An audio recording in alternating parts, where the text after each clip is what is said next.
My wife believed her best friend's lie that I cheated and left me. When the truth came out, it was too late to save the trust. I should have seen it coming when Veronica started showing up uninvited to our dinner parties. She'd sit across from me at our mahogany dining room table, watching every interaction between my wife Melissa and me with those calculating brown eyes that reminded me of a hawk sizing up prey. Always asking pointed questions about my work trips, my late meetings, my new female colleague Patricia who joined our marketing team 6 months earlier after transferring from our Seattle office. Veronica had been divorced twice by 35, and both stories followed the same pattern. The first husband supposedly cheated with his secretary during the company Christmas party, a betrayal she discovered through mysterious text messages she'd found on his phone. The second with a woman from his CrossFit gym who sent him workout videos and motivational quotes that Veronica insisted were coded romantic messages. Now she was working on destroying everyone else's marriage too, like misery was a contagious disease she needed to spread through our entire social circle. She had this way of inserting herself into conversations about relationships, always with stories about signs she'd missed or red flags other women were ignoring. She'd nod knowingly when married friends complained about their husbands working late, then pull them aside later to plant seeds of doubt with questions like, have you checked his credit card statements lately? Or does he guard his phone more than he used to? She was like a relationship terrorist, using intimate knowledge of her friends' insecurities to detonate their happiness from within. The poison started small, almost imperceptible at first. Little comments to Melissa about how I seemed distant lately, how I was checking my phone more often during dinner, how I'd developed this habit of stepping onto the porch to take calls from work instead of handling them in front of her, how I was dressing better for the office, buying new shirts and ties when my old ones were perfectly fine hanging in our closet, how married men who suddenly start caring about their appearance are usually trying to impress someone new at work. How married men who suddenly buy new cologne after years of using the same aftershave are definitely having affairs. I wasn't having an affair. I'd started working out at the company gym and taking better care of myself because my doctor said my blood pressure was dangerously high at my last physical. The stress from managing 3 major client accounts, including a pharmaceutical company that demanded perfection on every campaign and a tech startup that changed their entire brand strategy weekly, was literally killing me. I'd promised Melissa I'd get healthier, start eating better, exercise regularly, and stop letting work consume every waking moment of my life. The new cologne was from Melissa herself, a Christmas gift she'd picked out at Macy's during their holiday sale that I'd finally started using regularly, instead of letting it collect dust on my dresser next to the watch she'd given me for our 3rd anniversary and the cufflinks from our wedding day. But Veronica twisted everything into evidence of infidelity, building a case against me, one innocent detail at a time like a prosecutor assembling evidence for a trial. When I got promoted to regional sales manager and started traveling more frequently to oversee accounts in 4 different states, she convinced Melissa I was using business trips as cover for secret rendezvous in hotel rooms across the Midwest. When I bought Melissa surprise diamond earrings for our 6th anniversary using money I'd saved from my promotion bonus, Veronica said guilty husbands always overcompensate with expensive gifts to ease their conscience before the truth comes out. When I worked late 3 nights in a row preparing for a major client presentation that could secure $1 million contract for our agency, Veronica suggested I was really having romantic dinners with my mistress at upscale restaurants downtown. The manipulation was sophisticated and relentless. She'd call Melissa during my business trips, asking casual questions about my itinerary disguised as friendly interest, then expressing exaggerated concern about how convenient it was that I always seemed to have reasons to travel alone to cities with vibrant nightlife and plenty of opportunities for infidelity.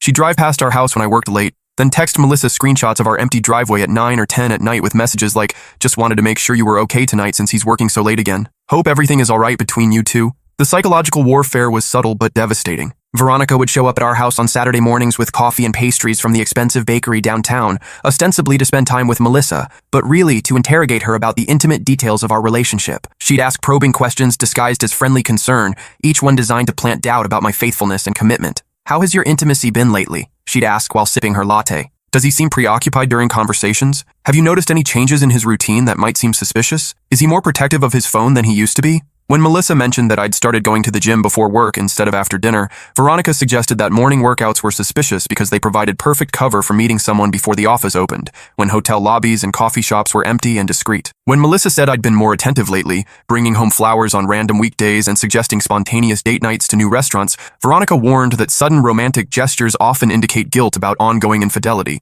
Every normal behavior became sinister evidence in Veronica's twisted interpretation of marriage psychology. She had an answer for everything, a cynical explanation for every gesture of love or commitment that made innocent actions look calculated and deceptive. She was building a comprehensive case against me using the mundane details of our daily life as proof of betrayal, turning our happiness into evidence of my guilt. If I came home early from work, she'd suggest I was avoiding my mistress because Melissa was getting suspicious. If I came home late, she'd claim I was obviously spending time with another woman. If I was affectionate, I was overcompensating for guilt. If I was tired or distracted, I was clearly thinking about someone else. She'd created a no-win situation where every action I took could be interpreted as proof of infidelity. The breaking point came on a Tuesday night in February after I'd returned from what would be my final business trip as a married man. The Chicago sales conference had been successful, landing 2 major accounts that would boost my commission significantly. I walked into our house after a particularly brutal day of follow-up client meetings, excited to share the good news with Melissa and maybe celebrate with dinner at the Italian place where we'd had our first anniversary. Instead, I found Melissa sitting at our kitchen table with divorce papers spread in front of her like tarot cards predicting doom. Her laptop was open beside them, showing what looked like legal websites about division of assets and articles about recovering from marital infidelity. There were printed emails, bank statements, and what appeared to be a timeline she'd created documenting my alleged suspicious behavior over the past 6 months. Her eyes were red and swollen from crying, with dark circles underneath that suggested she'd been losing sleep for days or maybe weeks. She'd been beautiful when I married her, with auburn hair that caught light like fire and a smile that made strangers stop to look twice on the street. She had this infectious laugh that could fill an entire restaurant and a way of listening that made you feel like the most interesting person in the world. Now she looked hollow, defeated, like someone had drained all the life and hope from her face and left behind only exhaustion and betrayal. "Where were you really last weekend?" she asked without looking up from the legal documents that represented the end of everything we'd built together. I told her the truth, the same truth I'd been telling for years. Chicago. Regional sales conference at the Palmer House Hotel downtown. Same as I'd told her before I left. Same conference I attended every February for the past 4 years, since joining the agency, and working my way up from junior account executive to regional manager.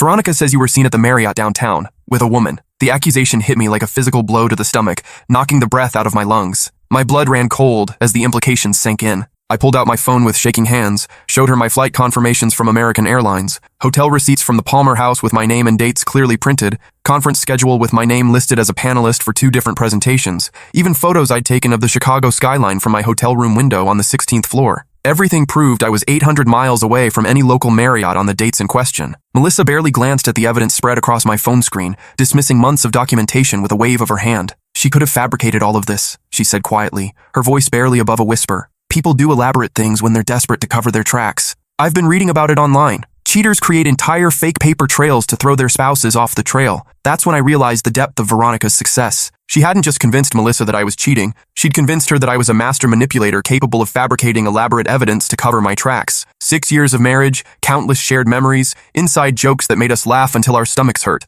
and my wife trusted her vindictive friend more than the man who'd held her hand through her mother's brutal cancer treatments and celebrated every small victory in her struggling graphic design career. I tried reasoning with her, explaining that I'd given presentations at the conference, had dinner with colleagues whose business cards I still had in my wallet, attended networking events where dozens of people could vouch for my presence. I offered to call my coworkers right then and there, put them on speakerphone to confirm my alibi, and prove that I'd been exactly where I said I was. "You could have coached them," Melissa replied, her voice growing colder with each word. "You've had time to get your story straight, coordinate with your accomplices." The paranoia had consumed her completely, transforming my loving wife into someone I barely recognized. Every explanation became more evidence of deception. Every attempt to prove my innocence was twisted into proof of elaborate planning and criminal sophistication. She'd created a closed logical system where my guilt was the only possible explanation for any evidence I could present. I moved out that night, throwing clothes into garbage bags while Melissa sat motionless on our bed, staring at the wall like she was watching our entire relationship dissolve in real time. I grabbed my toiletries, some books, my laptop, and the framed photo of us from our honeymoon in Costa Rica, where we'd ziplined through cloud forests and fallen asleep on beaches with black volcanic sand. Everything else felt too heavy to carry, weighted down with memories I wasn't sure I wanted to preserve. I rented a furnished studio apartment across town, the kind of depressing place with beige walls and generic artwork where people go to disappear after their lives implode unexpectedly. The building was full of recently divorced men in their 30s and 40s who nodded at each other in the hallway, with the mutual recognition of the romantically wounded sharing knowing looks, but never speaking about the failures that had brought us all to this temporary purgatory. For 3 months, I lived in limbo, existing in a space between married and single, between innocent and guilty, between hope and despair. My days became a routine of work, gym, microwave dinners, and obsessive preparation of evidence to prove my innocence. I tried everything I could think of to clear my name and save my marriage. I hired a private investigator named Henderson, a former police detective who specialized in matrimonial cases. He documented my entire Chicago trip with military precision, obtaining timestamps from hotel security cameras, receipts from every meal and taxi ride, witness statements from hotel staff who remembered checking me in. He even tracked down other conference attendees who could testify to my presence at specific presentations and networking events. I had colleagues submit sworn affidavits describing our dinners together at the hotel restaurant, our panel discussions about digital marketing trends, our late-night strategy sessions in the hotel bar where we discussed client challenges until the bartender announced last call. My boss wrote a letter confirming that he'd assigned me to attend the conference and that my expense reports matched exactly with my documented activities. I even took a polygraph test administered by a certified examiner and passed with flying colors, registering no deception when asked directly about infidelity or secret relationships. But when I presented the results to Melissa, she dismissed them as inconclusive, having been researching online and discovering that sociopaths could sometimes beat lie detector tests, which meant my clean results were actually more suspicious than if I'd failed completely. None of it mattered. Veronica had planted doubt so deep in Melissa's mind that every piece of evidence looked like elaborate deception rather than proof of innocence. My wife had become a conspiracy theorist, convinced that innocent explanations were just proof of how calculated and methodical my betrayal really was. She'd entered a psychological state where my guilt was the fundamental assumption, and all evidence had to be interpreted through that lens. During those months of separation, I watched our mutual friends navigate the awkward politics of choosing sides. Most believed me, especially those who knew us well and had witnessed our relationship over the years. But a few seemed swayed by Veronica's whisper campaign, which had grown more sophisticated as she realized she needed to defend her original lie with additional fabrications. She'd cornered people at parties and coffee shops, sharing increasingly detailed stories about my alleged affair with the certainty of an eyewitness. She described the woman I was supposedly seeing with such specificity that people started to believe she must have actually seen something real. According to her evolving narrative, she'd witnessed multiple meetings, observed intimate body language, even overheard phone conversations that confirmed my guilt. Meanwhile, I was falling apart in ways that probably made me look more guilty to casual observers. I lost 15 pounds from stress and barely sleeping, my face gaunt and hollow-eyed like someone carrying terrible secrets. My work performance suffered as I spent hours each day trying to piece together evidence of my innocence instead of focusing on client campaigns. My boss called me into his office multiple times to ask if everything was okay at home, concerned about my obvious distraction during important client meetings. I couldn't tell him that my marriage was ending because my wife's best friend had convinced her I was cheating during the company conference he'd sent me to attend. The truth sounded too bizarre, too much like the kind of excuse a guilty person would invent to explain away legitimate suspicions. Then I discovered something that changed everything, revealing the true scope of Veronica's manipulation. During my 4th month of exile, I ran into Patricia at a coffee shop near our old office building. She looked uncomfortable when she saw me, fidgeting with her new engagement ring while we made awkward small talk about quarterly reports and client deadlines. She kept glancing around nervously, as if worried that someone might see us together and draw the wrong conclusions. Finally, she leaned forward across the small round table and whispered something that made my stomach drop to the floor, and my hands shake so violently I nearly spilled my coffee. Veronica had been calling her for months, asking detailed questions about my schedule, my business trips, my interactions with female colleagues at company events. Patricia thought it was strange, but assumed Veronica was planning some kind of surprise party for Melissa, maybe gathering information for a romantic anniversary gesture or birthday celebration. She'd innocently provided comprehensive information about when I'd be traveling, which hotels our company typically booked for conferences, which colleagues I'd be working with on various projects. She'd even mentioned that she'd been planning to attend the Chicago conference herself, though she'd ended up canceling at the last minute due to a family emergency when her grandmother had a stroke. Veronica had used this information to construct her lie about seeing me at the Marriott with surgical precision. She'd known I'd be in Chicago, known I'd have alibis and hotel receipts from the Palmer House, and crafted a story designed to look credible while being impossible to definitively disprove. She'd even incorporated Patricia's canceled attendance to explain how she might have spotted me with a mysterious woman who looked like a colleague. But there was more, and it was worse than I'd imagined in my darkest moments. Patricia had kept Veronica's messages on her phone, including screenshots of increasingly invasive questions about my personal life, requests for photos from company events, even attempts to get Patricia to fabricate stories about romantic feelings between us that had never existed. The messages revealed a months-long campaign of information gathering and psychological manipulation that went far beyond casual curiosity. Veronica had been studying my schedule like a detective, my habits like a stalker, my relationships with co-workers like an intelligence analyst, building a comprehensive profile she could use to destroy my marriage with surgical precision. She'd asked Patricia about my moods after business trips, whether I seemed distracted or guilty when interacting with female colleagues, if I ever made inappropriate comments or suggestions. When Patricia consistently reported that I was professional and appropriate in all interactions, Veronica began suggesting that skilled cheaters were experts at hiding their true nature. She planted the idea that my apparent faithfulness was actually evidence of how calculated and dangerous my deception really was. I took everything to my divorce lawyer, who advised me to confront Melissa directly rather than going through attorneys and courtroom drama. The evidence was compelling and clearly demonstrated a pattern of deliberate deception, but family court judges were used to bitter spouses making accusations about false accusations. Better to present the truth privately and see if our marriage could be salvaged before involving the legal system and making everything public record. I called my wife and asked her to meet me at Riverside Park, the same place where we'd had our first date 7 years earlier. We'd sat on a weathered wooden bench overlooking the water while she told me about her dreams of starting her own design studio, and I'd shared my ambitions of running my own marketing agency someday. We'd talked until sunrise, discovering that we both loved terrible horror movies and expensive coffee, that we both wanted to travel to Iceland and learn to cook authentic Italian food. She agreed to meet, though her voice sounded tired and distant over the phone, like she was speaking to a stranger rather than the man she'd once promised to love for better or worse, in sickness and health, until death did us part. When I showed her Patricia's evidence spread across my tablet screen,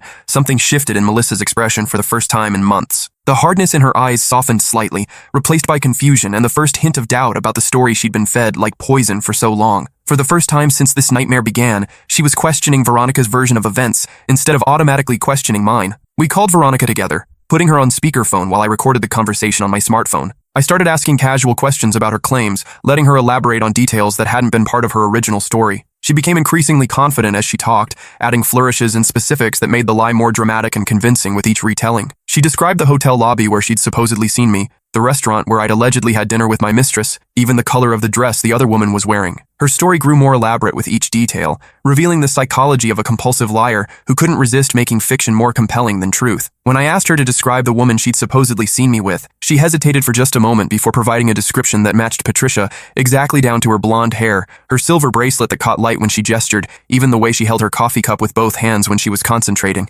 That's when Melissa spoke up, her voice sharp with sudden suspicion and growing anger. "Veronica," she said slowly, "you've never met Patricia. How would you know what she looks like in such specific detail?" Silence stretched across the phone line for nearly 30 seconds while Veronica realized her critical mistake. She'd gotten so comfortable with her lies that she'd forgotten to maintain consistency with her own fabricated narrative. "I must have seen her photo somewhere," she finally stammered, her confidence evaporating like steam. "Maybe on your husband's social media or something like that." "Where exactly?" Melissa pressed, her lawyer instincts kicking in as she sensed weakness in the testimony. "He doesn't post about work on his social accounts. I've never shown you pictures of his colleagues. I barely know what Patricia looks like myself since I've only met her once at a company picnic." More silence. The pause stretched so long I wondered if the call had dropped. Then Veronica made a critical mistake that revealed not just the depth of her deception, but the twisted psychology behind it. "Look," she said, her voice turning sharp and defensive, abandoning the caring friend persona she'd maintained for months. "I was trying to protect you from getting hurt even worse later. I saw them together at that hotel, and I knew you deserved better than a cheating husband who would eventually humiliate you publicly when the affair became obvious to everyone. But Melissa had done her own homework during our separation. She'd quietly investigated my movements, checking credit card statements,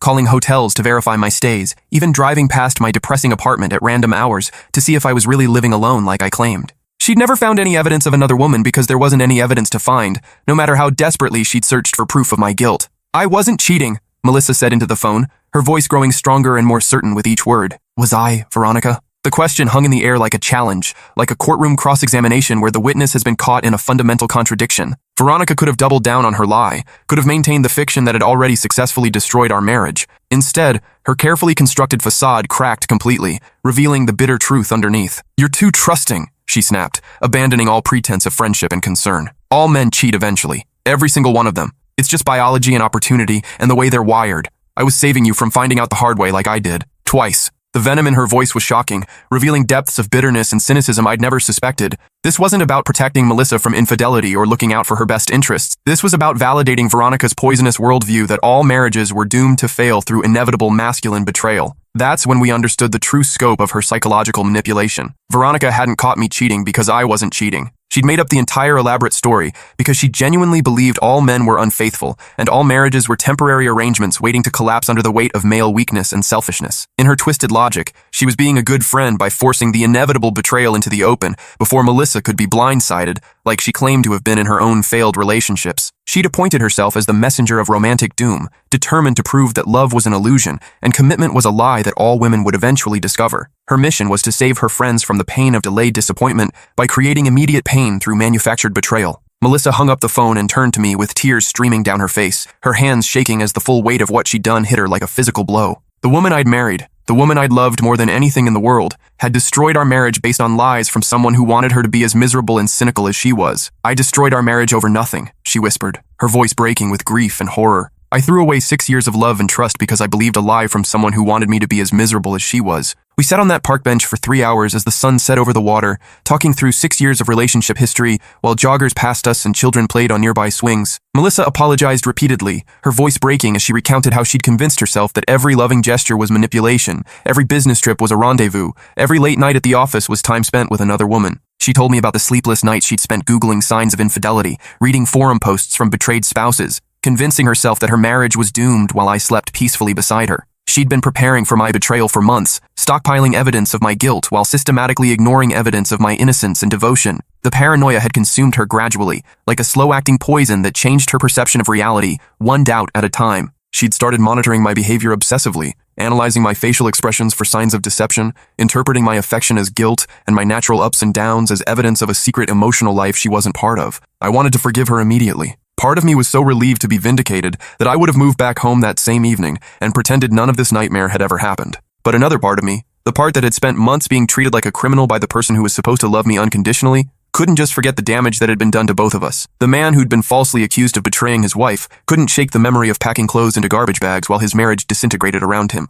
The man who'd taken polygraph tests and hired private investigators to prove his fidelity couldn't ignore the fact that none of it had mattered until his accuser revealed her own deception and malicious intent. We tried couples therapy with Dr. Martinez, a counselor who specialized in rebuilding trust after infidelity. The irony wasn't lost on either of us that we were in therapy for an affair that had never happened, working to repair damage caused by imaginary betrayal, while real couples dealt with actual cheating and broken vows. Melissa cut contact with Veronica completely, and even filed a harassment complaint when her former friends started spreading rumors about our reconciliation attempts, claiming that I'd manipulated Melissa into taking me back by fabricating evidence of my innocence and bribing witnesses to lie for me. The lies grew more elaborate, as Veronica realized her original fiction was falling apart under scrutiny. We went on dates like we were strangers learning to know each other again, trying to rebuild intimacy that had been poisoned by months of suspicion and accusation. We took weekend trips to bed and breakfasts in small towns where nobody knew our story or the scandal that had destroyed our reputation in our own social circle. We made dinner together and watched movies on the couch, trying to rebuild the casual intimacy that had been destroyed by Veronica's psychological warfare. But everything felt forced and fragile,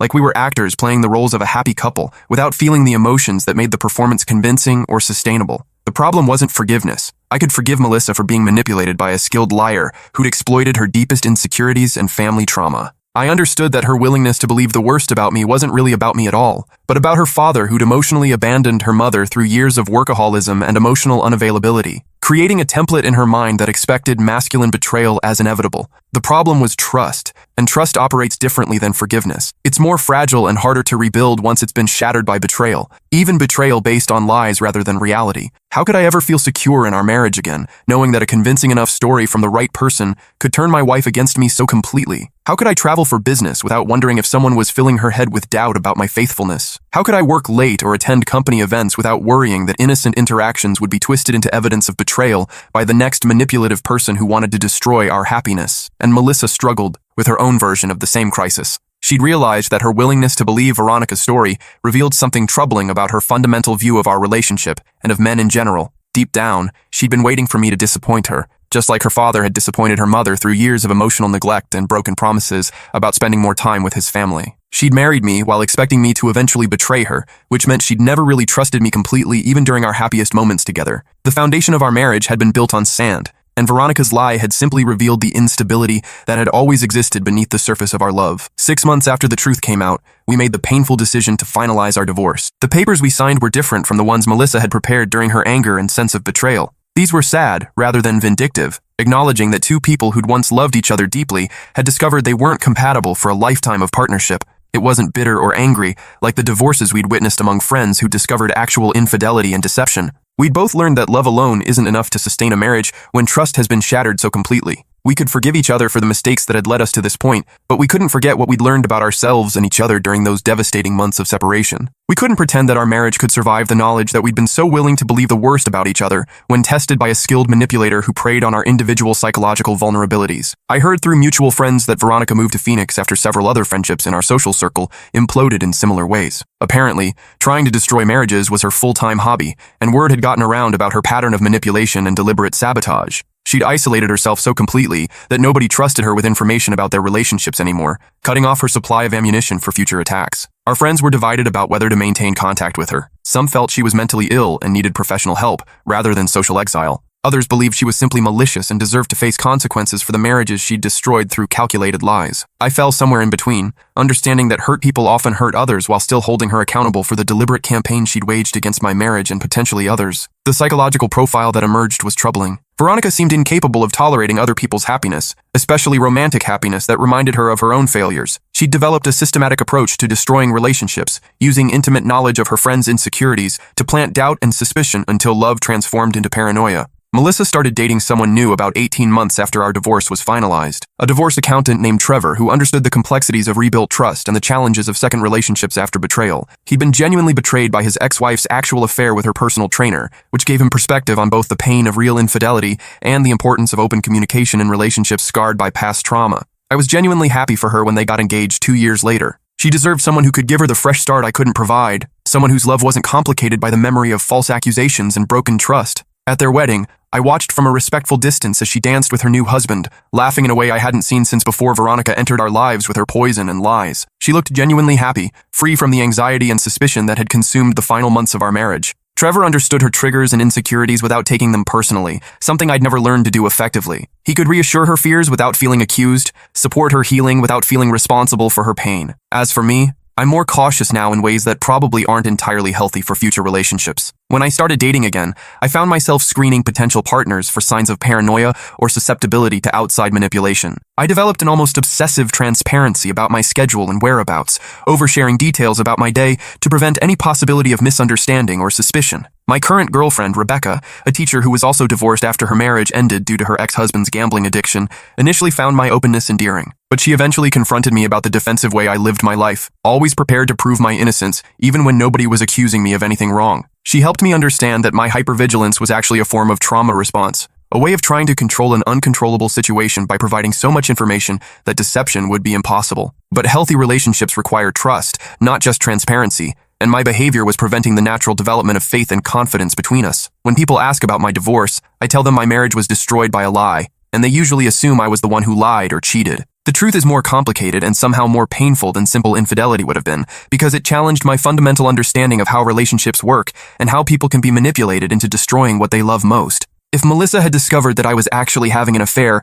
we could have worked through it with therapy, forgiveness, and the slow process of rebuilding trust. Countless couples survive real infidelity and emerge with stronger marriages, having learned to communicate more openly about their needs and fears. But our marriage was destroyed by something that never happened, by suspicions that were planted and nurtured until they became more real than reality itself. The existential horror of our situation was that we'd both learned something we couldn't unlearn about how quickly love can transform into suspicion when watered with doubt by someone who claims to have your best interests at heart. We discovered that the people closest to us have the power to destroy our lives with nothing more than whispered concerns and fabricated observations. Sometimes the people we love most are the ones most capable of hurting us, not through malicious intent, but through their own unhealed wounds and unexamined fears. Melissa didn't leave me because she stopped loving me. She left because she'd been taught by her childhood experiences that being abandoned was inevitable, so she abandoned me first as a form of emotional self-protection. The real tragedy wasn't that our marriage ended. It was that we both learned something about the fragility of human connection that would follow us into every future relationship. We discovered that trust isn't just about faithfulness or commitment,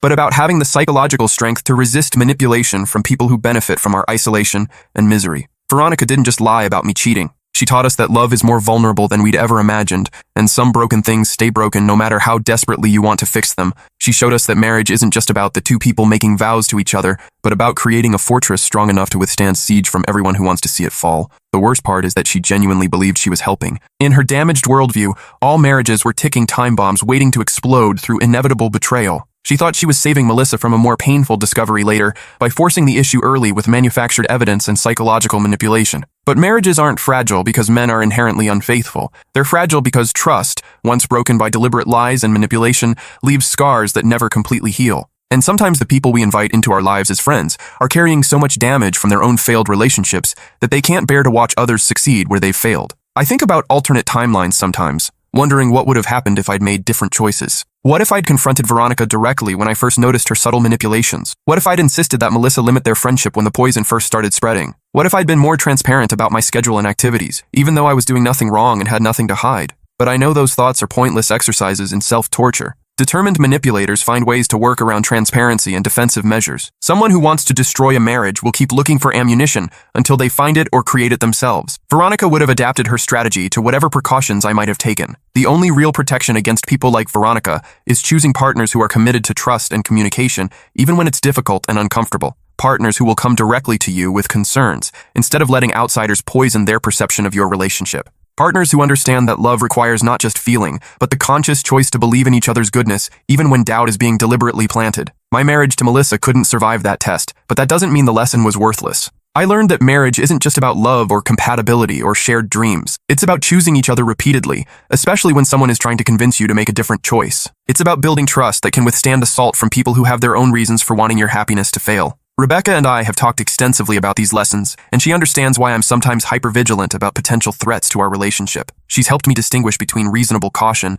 and traumatic overreaction, teaching me that healthy relationships require some vulnerability and risk. You can't love fully while constantly preparing for betrayal, but she also appreciates the hard-won wisdom that came from my experience with Veronica's manipulation. She knows to be wary of friends who seem overly interested in the intimate details of our relationship, who ask probing questions disguised as concern, who offer unsolicited advice about warning signs of infidelity. We've developed what we call the fortress mentality, not shutting out the world, but being selective about who gets access to information that could be weaponized against our happiness. We share our struggles and victories with people who've earned our trust through consistent support, not those who seem to collect relationship intelligence for unknown purposes. For now, I'm focusing on rebuilding my capacity for trust without losing the hard-earned wisdom about manipulation and psychological warfare. I'm learning to love again without constantly defending against attacks that may never come. It's a delicate balance between protection and openness, between wisdom and paranoia. And I'm staying very far away from anyone who seems to have theories about why other people's relationships are doomed to fail, who collects stories of romantic betrayal like trophies, who can't tolerate seeing others succeed in love where they've failed.